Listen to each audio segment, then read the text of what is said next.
They're the people we hope never to need, but when an emergency occurs, they're all we depend on. Ambulance emergency. Okay, tell me exactly what happened. Don't do anything for the meantime and put the knife away. Filming with 999 call takers, emergency paramedics and their patients. This is the story of the men and women of the HSE National Ambulance Service. I don't know everyone in Wicklow just because I live in Wicklow. You feel a bit dizzy. Sit down there before you fall down because I won't be able to catch you. This time, what happens when one more drink is one too many? An awful lot of times you go to teenagers with drink and it's usually fierce drama. He was lying on the ground and there was a little bit of blood around the scene as well. What day is today? Day? Yeah, what day is it? No matter the plan, when it's time, it's time. My sister's in labour. Her water is broke. Is she having contractions? Now the ambulance is on the way, but we might have to start delivering it before they get there, okay? And why we're in greater need of the ambulance service than ever before. Any number of cases will have their highs and their lows. We'll give it a bloody hard go, but we're aware that we can't save everybody.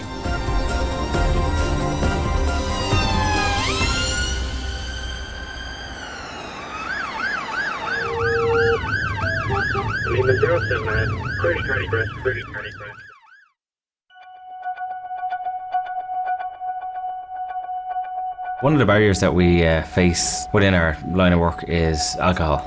It's a barrier on many occasions, either taking it home, taking it on a night out, sometimes in the middle of the day. It doesn't really matter. Personally, I have no problem with people going out and having a few pints, and every so often, you know, we're only human.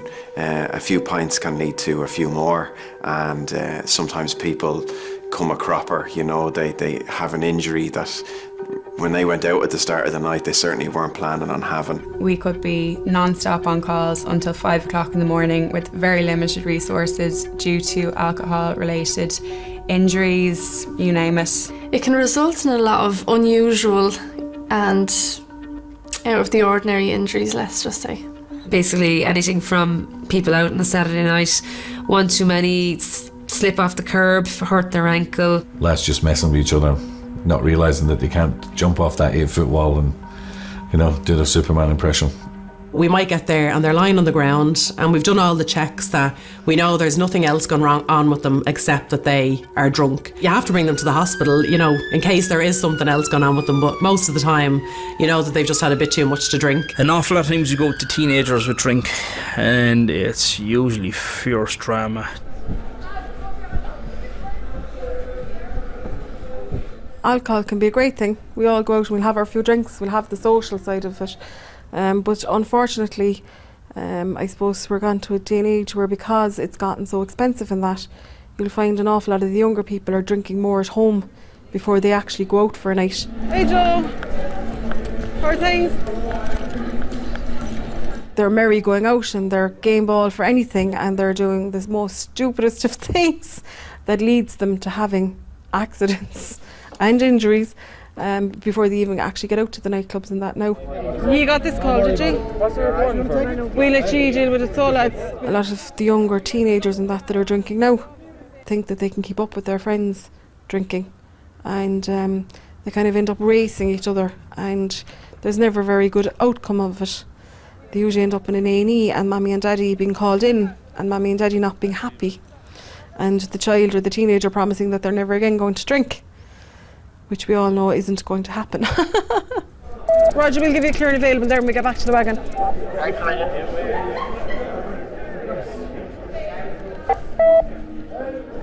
Halloween night, where you actually could expect to meet or see anything on the streets due to the quantity of fancy dress parties going on. We got a call to a girl who had been up on her boyfriend's shoulders and he had tripped and fallen and she was helpless up on his shoulders and had fallen with them. Sorry there now. Yeah, no matter. Hello. What's your own name? The girl we go to, or the fella we go to, it isn't usually a huge issue because they're usually lifeless and it's just a case of package them up, make sure they're okay, make sure there's nothing else wrong with them and bring them to the hospital. Where the issue usually arises with us is to 20 buddies. Can you just all move away so we can get a bit of privacy with her? That way or that way? Thanks. So it's usually trying to manage the people and trying to manage all the friends are a bigger issue. And it's just the shoulder. Right, just slowly, can you turn your head to the left? Any pain anywhere? The first thing we saw were these eyes looking at us when we stopped due to the Halloween costume. There we go. Straighten the legs now as well. There we go. That's it. Better position there now. Okay. She actually had dislocated her shoulder when falling from the boyfriend's shoulders. But obviously that took some pressure to dislocate the shoulder. No. So she was very, very lucky that she actually hadn't damaged her head or her back because she'd fallen on a footpath as well. So sometimes, yeah, there can be some quite painful but humorous events that we go to and we do our best for patients. And then the types of call evolve then to more sustained alcohol use or a higher level of intoxication. Alcohol changes people, sometimes for the good, sometimes for the bad. Unfortunately, most of the times, when we see people who have sustained injury secondary to alcohol, they're not normally the most cooperative.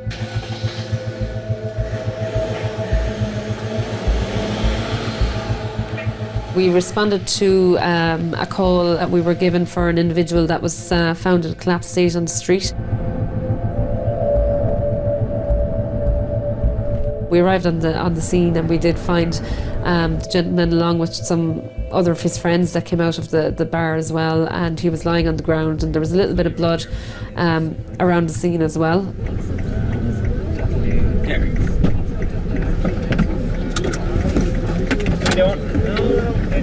He was in a state of confusion and semi-responsiveness. We'll get a tissue now for you. We're going to get a few bits for you, all right? In our initial questioning, we found that the patient had been drinking in an establishment close by, had left the pub, unknowns to the people that were with him. When they left to find him, they found him in the middle of the road and called for an ambulance. He had a significant head injury, but because of the amount of alcohol that he'd also consumed, he wasn't overly aware of it, or he wasn't overly concerned about it. He had a good amount of blood coming from his head.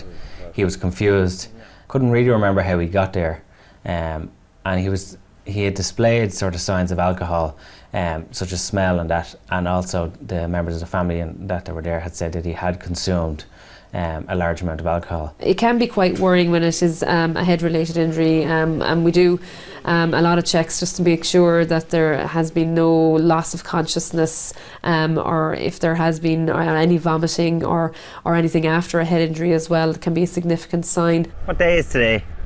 Today? Yeah, what day is it? One of the things we would do with any head injury is we would establish a level of consciousness. The way we would establish a level of consciousness is with basic questioning. Do you know the day of the week? Do you know the month of the year? And do you know the year? Simple stuff like that. What month are we in? You remember? What about the year? Unfortunately, in this case, the patient was unable to answer these questions correctly. So alcohol or not, we still had to treat this patient as though he possibly had a brain injury. Are you well normally? Just stay as still as you are. Now, brain injury doesn't always mean it's something majorly catastrophic. It just means that he could have like a shaking of the brain, otherwise known as concussion, after he struck the ground. But even a patient with concussion needs to attend the hospital for observation. The problem with alcohol is that it tends to affect the nerve centres in the brain that affect sensation and pain and stuff.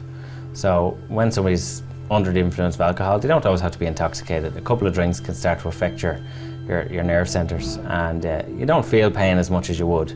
This is a problem for us because we're trying to convey to the patient that they have an injury that warrants travelling to hospital. As far as they're concerned, I'm grand. Leave me be. I'll just go home to bed. We're going to get you up onto a little bed here, all right? We'll get you inside out of the cold and do a few more checks on you, all right? Thankfully, we didn't have much problem there with him refusing treatment. We just sort of had to explain to him why he needed to go to hospital. Got a hold. 1, 2, 3. Here we go. And then put your legs up. Yeah.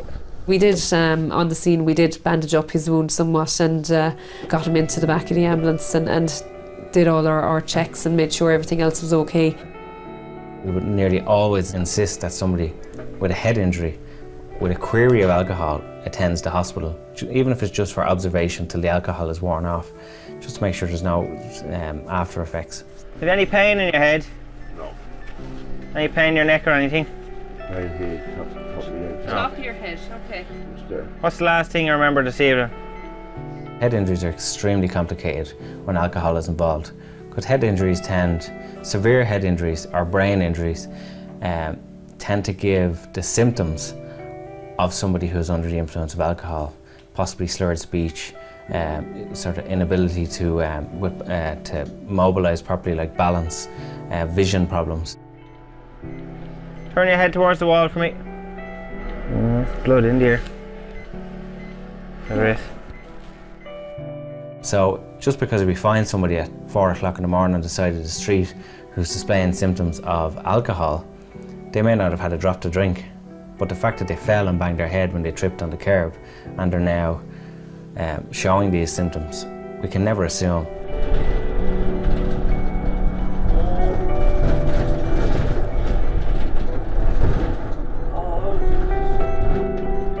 And we did transport him to the emergency department where I imagine he received a significant amount of stitches on that occasion. Now you're going to stay on the bed and we're going to take this stuff off you. He'd been one of the more easier ones, but yet it was quite obvious from the fact that he didn't know his time, date or place or anything like that. He needed to go to hospital.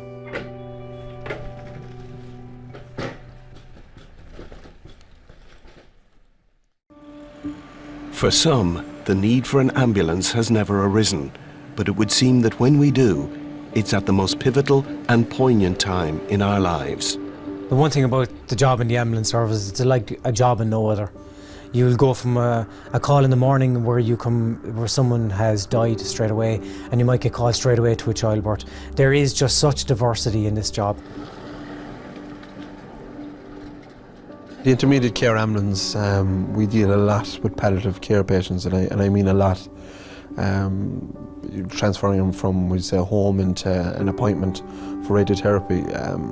The amount of people inside in the hospitals that are dealing with cancer is just astronomical. He's out of Marymo 6 weeks ago. He was in Marymo 6 weeks ago. He left him out again since. So he's on 4 litres O2. He's on humidified oxygen while he's at home. With palliative care patients, it's quite difficult. You're dealing with people in a completely different manner because they're trying to come with terms, and their family are that they know what's coming. Unfortunately, we see people at their worst within the ambulance service. Members of the public, we go to their home that unfortunately mightn't have a week to live. Now, have you any weaknesses or any other complaints at the moment that we should be aware of? Okay, and any other underlying medical conditions, diabetes, asthma? No. Okay. How's the appetite and everything? Lousy. You can't cheer them up, you can't console them more than stuff they've already heard. So all you can try to do is maybe be there for them, if a helping hand, if nothing else. Now just feel the chair behind you and sit back at your own pace. Des has it, there's no problem. Okay, that's the chair. Over to your right there now, over to your right a small bit, that's it. Excellent, Jim, thank you. You couldn't bring an ambulance down close to where I lived, so my son brought him up to the ambulance, dressed him, had to get him ready, first time in his whole life that anyone packed for Jim. If we get you into the ambulance and we continue the conversation just to get you out of the cold, is that alright? Yeah. Happy? Cool. So we're just going to lift the tail lift now, and I'm behind the back, yeah.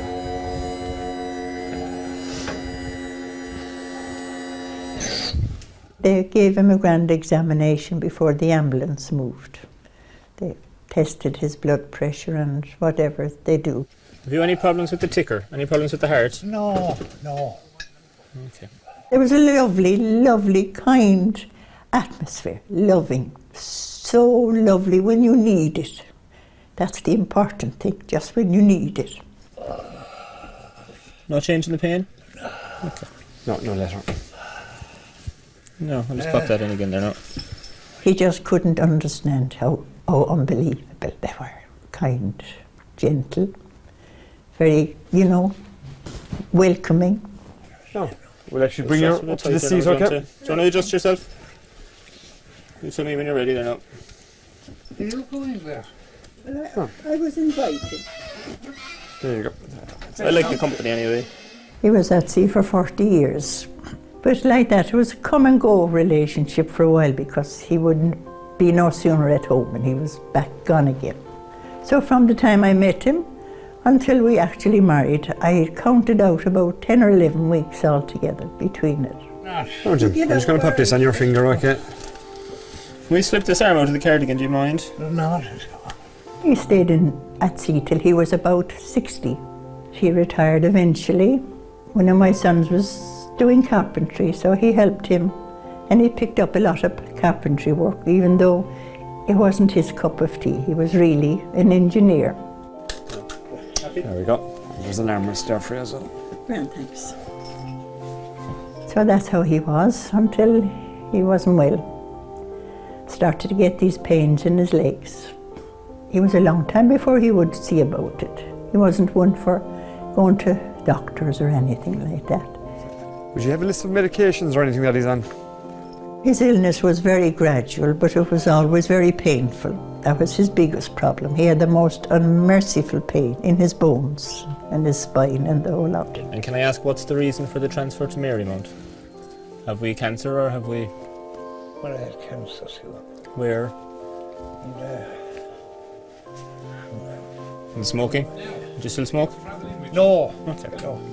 Then when the lung cancer was diagnosed, he wasn't interested. He had too much pain. He couldn't care less about lung cancer at the time. So he told them he wouldn't have anything done to his lungs until they'd done something about the pain. Okay, and we've no other medical conditions? No, he's had terrible hip trouble and... Have we got the hip done or anything in the past? But it didn't help much. The left or the right one? Both. Both of them?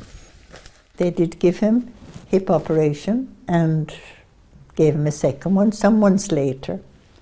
But the pain never went away. It's like a home away from home. Lovely.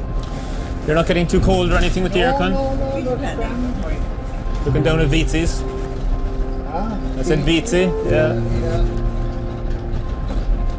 And I remember it was said to me years ago that people that have been married or going out for a long time, they start to look alike and talk alike. They nearly become the same person.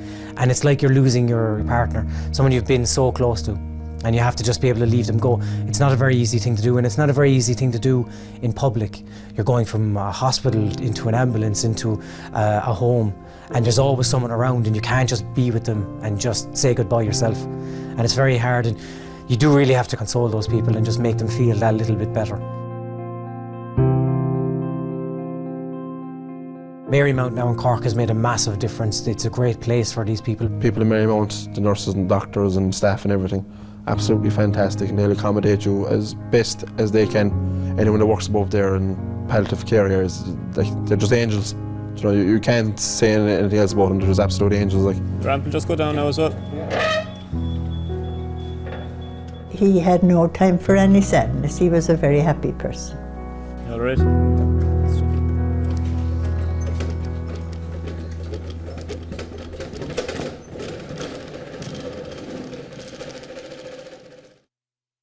I slept in the room that night and she said, "You better not go home." She said, "It'd be best if you stayed." So they made up a bed for me, and at 2 o'clock in the morning she woke me up very gently and she said, "You better get up quickly, Bert." So before he went to bed, his chest was heaving something terrible, but when I got up second time, he was quiet, everything was quiet. They had taken away oxygen and everything at that stage. So, you know, it was lovely. I mean, it's sad when they die, but to see the lovely peace was wonderful. Hadn't seen him look like that for such a long time. He was twice as handsome again, because he was a very good-looking man when he was younger. And he really, the pain went. And it was so peaceful. It was nice, but you know, it was sad. What can you do?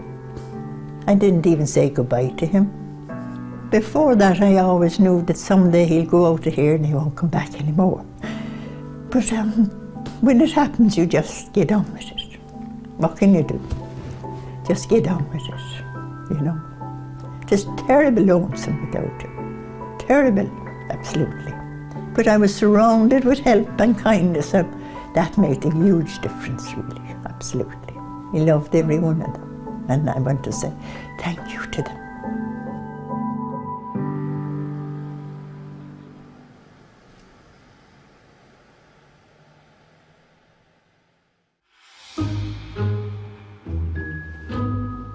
CCAS Quality HSE Ambulance Service, can you confirm your telephone number, please?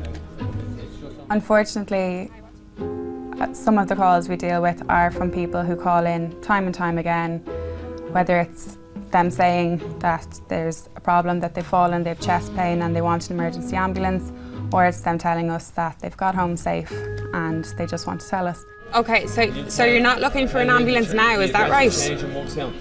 Like, you get them ringing in and they have to go for a hospital appointment, and the easiest way around it is they ring for an ambulance when it's a taxi they do require. Okay, so you're telling me you want an ambulance in a week's time, is that right? That was a call for someone who rang 999, asked for the ambulance service to book an emergency ambulance to take them to an appointment for the following week. Okay, well listen, you're through to the emergency ambulance service, okay? So we don't take bookings from members of the public for a week's time. This is an example of the calls we get amongst the emergency calls in the control centre that do put a strain on our resources, because we're taking time out of a 999 call to take calls such as that, whereas the 999s are ringing with people with actual emergencies. No, listen, you're through to the emergency ambulance service. We send out emergency ambulances to people to take them to the emergency department now. You can't, so you can't ring 999 to make a booking for an ambulance for next week. We don't do that. There's no medical need for them to get an ambulance to the hospital for that appointment, but yet they see it as free service. No, you cannot ring in on 999 for an ambulance for next week. Do you need an ambulance now to take you to A&E? But the problem we face is it might be serious now, but what happens if we refuse to give care to the patient, refuse to take the calls, refuse to send an ambulance, and unfortunately at some stage that person might genuinely need an ambulance. So unfortunately we have to take these calls, we have to deal with them seriously every time, but it puts a massive strain on our resources. Thank you. You do get calls from people that literally are only ringing to have a chat. Ambulance emergency. We do have a lot of regular callers who would ring the ambulance service on a regular basis. Okay, tell me exactly what happened. You're having cramps, is that right? There's one gentleman who rings up on a regular basis, and he rings you up and you have to go through your same protocols, okay? What's your phone number, verify it, what's the address, verify it, and ask him exactly what happened, and he says, oh, I'm just letting you know now, I'm home from the pub and I'm in bed and I'm tucked in bed and I just want to say good night and I got home safe. If you had time for him, that's brilliant, but it can strain on us when we're busy, but at the same time, he can't see the wrong in it. And at the same time, it's a rare occasion. An example of many things we have to deal with in the control room. Sorry for disturbing you, I'm going to need to hang up now to take another call, okay? You could be dealing with somebody who's in the most difficult, the most frightening time of their life, or you could be dealing with somebody who's in the most happy time of their life. And they're dependent on you to help them through it. Caller through to the ambulance service, tell me exactly what happened. Your sister's in labour. Okay, you with the patient now? How old is she? 22. Is she awake? Is she breathing? Childbirths and pregnancies can be brilliant in a sense that you're helping bring another life into the world. And these people are happy ringing an ambulance because generally it's always the mother, the brother, or sister, or boyfriend, or husband, or it's not the patient themselves. Her water is broke. Is she having contractions? Okay. Can you see any part of the baby now? I know. I'm delighted for her. A lot of the time it can be very light-hearted. You can enjoy the phone call, you know, like one in particular, with a girl found in for her sister who was an imminent birth. She we had a bit of cracking on the phone, you know. Is this our first delivery? Okay, I'm organising the help for you now. Stay on the line and I'll tell you exactly what to do next. At the same time, you still have to do your job, but there's no reason you can't enjoy the experience with them, you know. I think there was kids in the background or something, or she mentioned to me, I said, did you have any kids before? Or something like that, and she said, oh yeah, there's a few here now. You know, do you want a few? You can take a few on my hands if you want. I'm okay, thanks. I'm alright, I don't want any kids. When I do, I'll have me own. You have to be on top of your game as well, you know, because in case this child is being born in the house, or, you know, you have to, it's still a serious matter. But as well, you're keeping these people calm by having a bit of a laugh and a joke with them, you know, letting them know it's going to be okay. Will you time our contractions for me from the time she has the next one until the one after that? One now, okay. Let me know when the next one is. Now, a lot of people are reluctant to ring ambulances when they go into labour because often they've rang out, like if it's a third or fourth baby, they're used to it. They know what the story is, so they don't want to be going sitting in hospital for another 24 hours waiting on the baby to come, so they always try and leave it till the very last second. Now, the ambulance is on the way, but we might have to start delivering it before they get there, okay? I can imagine. But now it's turned into a good day. You get to bring a new life into the world. Everything went exactly how it should have went. Everything that needed doing was done. The caller was very patient. Although she was excited and she was happy and she was laughing, we still had to get things done. Okay, now this is, you have to do this quickly, okay? Make sure all the clothes below our waist is removed. Great, now raise her head with pillows. Now don't let her sit up or go to the toilet, okay? Is she pushing or straining you? Although it's exciting time and it's happy, there's still a serious side to it. It's still somebody is giving birth to a baby and it has to be done properly. Is there somebody outside to meet the ambulance crew? Grant, they're just coming up past the post office there, so let me know when they're right there with you, okay? I've never delivered a baby fully. I've never said, right, wrap the baby up in blankets or whatever. There has been cases now where, like most of them was, you'd get as far as the patient, the caller having a look to see if there's any part of the baby out, or telling them to push, or telling them to strain. Can you see any part of the baby? You still have to look. We need to know. You can't see anything at all? Okay. In fairness, we have good response times. Are you there with you? Okay, alright, I'll let you go. Thanks very much, and best of luck, alright? Alright, bye-bye. Very good, very good. There's not very many nice calls, but when you do answer it, and you're prepared for the worst, and you say, oh, my sister's in labour, oh, my wife is in labour, and you go, ah, oh, great, you know, and have a bit of crack along the way. Ambulance emergency.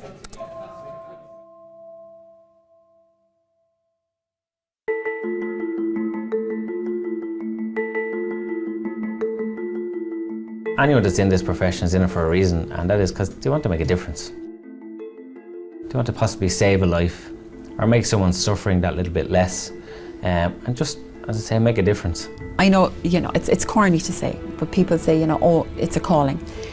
It kind of is. I've always wanted to be a paramedic, you know, from a young age. I was seeing all these mad ambulances flying up and down the city. I decided, well, yeah, that looks interesting. My first actual meeting with somebody in the ambulance service was, I was actually hit by a car myself when I was 13, outside of my own house.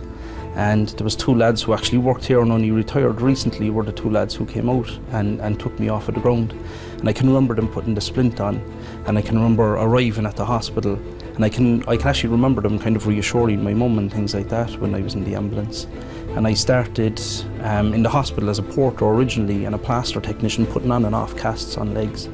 And I'd see the ambulance lads coming in with the emergency calls, and it looked fierce interesting. I always wanted to get into emergency services. I just wasn't sure which side of it. But since I've started this job, I love patient care. I love helping people. I wouldn't be in it that long, 40 years, if I didn't like it. I think it's nice to be able to go out and help people. Often we can make a huge difference to people, you know, if somebody's in pain or somebody's, you know, nausea or vomiting, we can sort that out and we can make them better. You treat them like a loved one, and this is the thing, if you treat a patient like a loved one, they'll always get the best treatment. That's what it's all about. It's all about enjoying your job, which I do, enjoying the pace that it comes in, and I enjoy what the job throws at me.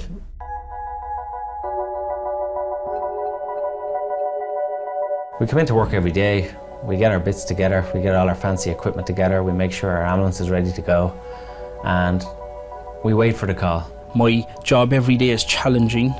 I go out and I don't ever know what I'm going out to, and it's always different. So it's something different every day of the week. It's not the big calls and the big traumatic calls or the cardiac arrests. It's the little simple calls that you've made a little old lady happy on the way into a hospital or something like that. But yeah, rewarding, yeah, absolutely. The good calls, if we can get to them in a timely fashion, we can actually see them come back to life, literally come back to life. So from that standpoint, you know, where would you get it? We don't have time to follow up on every individual call we do, but it's nice to hear the good stories and, you know, see somebody walking down the street that, you know, if you were that 2 minutes late, they would have been gone to the next world. I know we have our off days and we also have our on days. Any number of cases will have their highs and their lows, their ups and their downs. There will always be a call in the 12 hours that you work that you will feel you haven't done a good enough job. And that's the driving force behind us all, I think. Its challenges are its rewards. You're tested on a daily basis, medically tested, your knowledge pool is tested on a daily basis, and you hope to increase your knowledge every call. You should try and learn something with every call. Even if you've done 110%, you will always feel you have failed in some way, and you will constantly strive to be better, to be better, to be better. But we are also aware of the hard knocks of the job, which is we can't save everybody. We genuinely can't. We'll give it a bloody hard go, but we're aware that we can't save everybody. It's quite emotional, but that's the job we do. But the best people to talk to is your own colleagues, because they have seen it and they're able to kind of calm you down and say, look, let's go and have a cup of coffee or a cup of tea and we'll have a little chat. And you get back in your job, do your job, but you don't bring it home with you. You've got to like dealing with people and working with people, not just patients, but with your colleagues as well.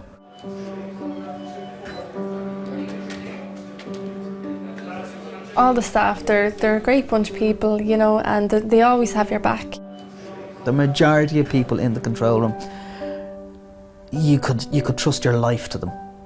You know they're going to be there for you and they will help you in difficult situations. So we have to go. If you're on a call, you know, there's always going to be someone beside you, earwigging, listening in, just to make sure that if you need help, that they're going to be there to call the guards, the fire brigade or the supervisor, no matter what. They're always going to be listening in if they're not on a call themselves to help you. This is a first. All the time in the world for Brian Byrne, he is one of the nicest guys you could meet out there, and he would do anything for you. Careful now. That should be an ecumenical matter. Alistair, happy feet. Yeah, we call Alistair Happy Feet because he's one of those most light-hearted people on earth. You always, have to just laugh at him sometimes. Some stuff he comes out with. It's a case of the mouth runs quicker than the brain. Well, you have to. Sorry. 1 second now, caller. Yeah, would you call the fire brigade for us? Yeah, working with Joey is good because he always has your back. Yeah. I know. Shauna's a real sweetheart. She's very compassionate and all with callers. The rotation that we work in the base that we work is that you tend to work with the same person for, on average, 6 to 7 weeks in a row. This has great positives because you tend to then start to gel with your partner. This is a big base. You get to work with all different types of characters. I don't think there's anybody here that I don't like working with. Everybody brings something different to the table. There's a good relationship between us all working here together. We all get on fairly well. Now there will be the heated debates and arguments, but it's all forgotten about and put to bed. It happens and that's it, it's over and done with. At the end of the day, we're like a little family and we look after each other very well. 4 Lima 04 Control, could I just get the house number, please? 6767.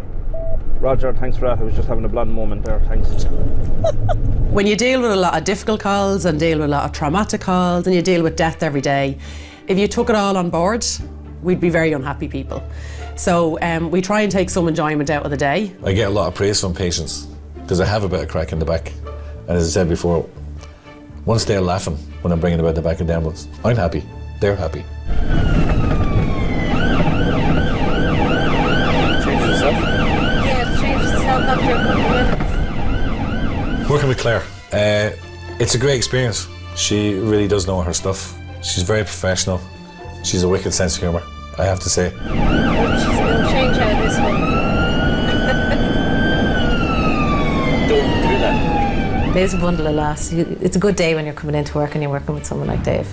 You could go out in the morning and not come back to the base again for the full 12 hours and be with the same person for the whole of that time. So it's great to actually get on with somebody that you're spending such a lot of time with and in such close quarters a lot of the time as well. Listen, over the radio, we're all lean me machines.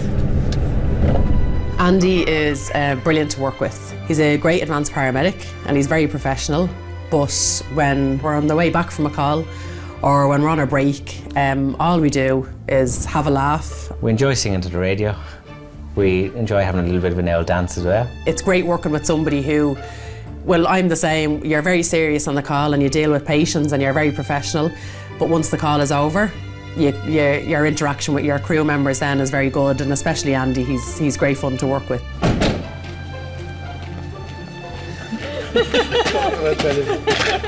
Andy can be a little bit of a messer as well, but it just kind of keeps the day going and keeps it lighthearted.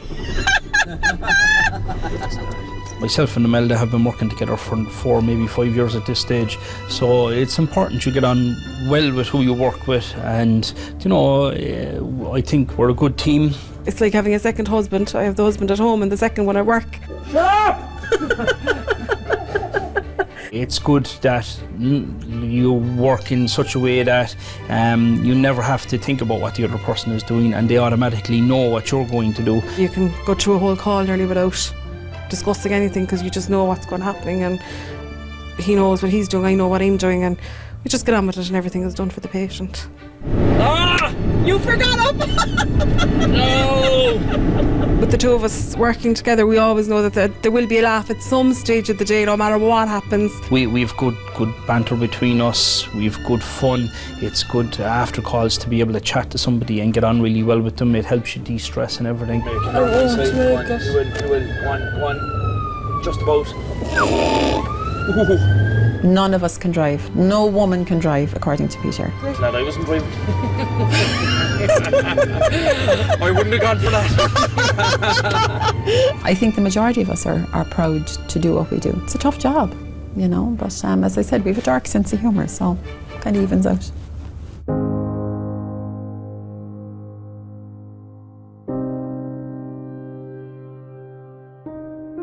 Being completely honest, I'm very proud of what I do.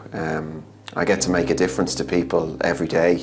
To go to somebody who needs immediate help before getting to a hospital and being able to give that help is a fantastic feeling, and that helps me get up the next day, get into my uniform and come back to work and enjoy the job I do. It's a really unusual job. You know, not many people can say that they've helped hundreds of people in a week, and I have, so I'm really proud about that. We're very proud of what we do. I think you wouldn't be able to do it if you didn't like it. We love our job. I'm proud with what we do. I don't think of it as myself. I think the ambulance service itself should be proud of the unit for the work the lads put in and the care they give patients. You have to have that nervous, excited energy constantly, because that's what pushes you forward to be better, to do better, because in essence that's what you're there for. That's what drives us on, and I'm proud of the fact that I still have that after 7 years. I think it's a great service. Underrated, but I think it's a great service, and I hope to continue doing this until I can't do it anymore, or they won't let me. What's next for me? I don't know. I know JJ is going now soon. He'd be a huge loss to the service. I have I'm going to 41 years service now in the job, so going to hang up the boots. Even though I have to say I love the job today as I did the first day I came into it.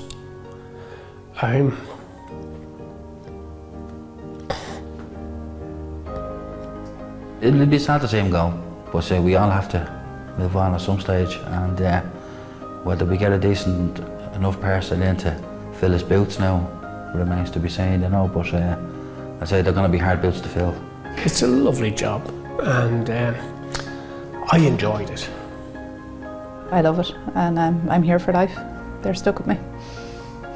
I think most people that go in the job for the right reasons stay there and they love it. The future is hopefully to become a paramedic. That's what I really want to do. Get out on the road. I'll probably still be here when I'm retiring. I've lasted 14 years, so we'll see how long more we last. I like what I'm doing, which is a nice change because my last job I didn't like what I was doing, so. I'm very, very lucky. I'm a very lucky person to have come through all this training and be able to do what I do.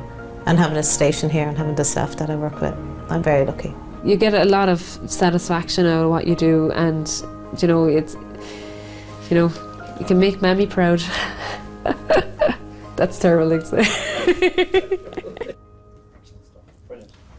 Just get me to shut up is the trick, I know.